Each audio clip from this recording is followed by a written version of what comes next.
құс шаруашылығына ең керекті құрал перосъемная машина. Ол перосъемная машина именно убойныйға келген кезде перосъемная машина бройлерді бағатындар, үйректі бағатындар, етке бағатындар, бройлер тоқты етке бағатындар, қазды етке бағатындар, индюкті етке бағатын кісілер, вот соларға именно мынау өздері біледі қандай процесс жүретін. Өте қиын процесс. Сол процесске жалпы керек ең қажетті құрылғылар бұлар. Перосъемная машина ең бірінші негізі конустан басталады ғой. Конус сойған кезде керек болады.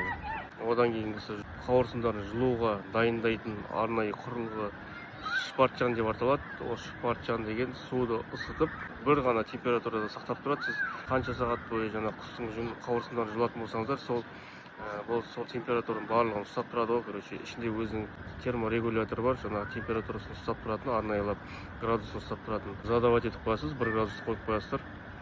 Тәні бар ішінде, өзі қыздырып, сол температурасын ұстап тұратын болады. Бұл екінші құрылғы, именно убойныйдағы ең қажетті құралдардан. Үшінші құрылғы бұл перосъемная машина. Үшінші перосъемная машинаға салып, сол қауырсындарын жылатын бұл құрылғы перосъемная машина деп атайды тұр өзі. Қауырсындарын жылатын құрылғыға саласыздар да, келесі вариантта солай суды ысытып тұрады. Конусқа сойып аласыздар, бірінші сойып дайындап аласыздар, өзі шпартжанға саласыздар. 1-2 мал аласыздар да, одан кейін ары қарай жаңағыдай перосъемная машинаға 30 секундтың ішінде сол қауырсындардың барлығын жылып шығаратын болады. Жеңілдететін құрылғылар осы 3 құрылғы. Именно соятын кездегі осындай құрылғылар керек болса хабарласыңыздар, бізде бар барлығы. Под заказ жасалады, наличие де бар. Документпен керек болса документально полный документтерді жасап береміз. Счет фактура, фискальный чек, накладной акт, договор деген сияқты. Қандай қажетті документтер керек болады, сол документтердің барлығымен жасап беретін боламыз ағайын. Осындай именно осындай тауарлар іздеген кісілер болса, маған хабарласыңыздар.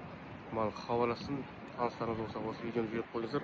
Сұрақтарыңыз болса комментария қоя беріңіздер ағайын. Аман болыңыздар, құс шаруашылығына кәсіптеріңізге берекесін берсін.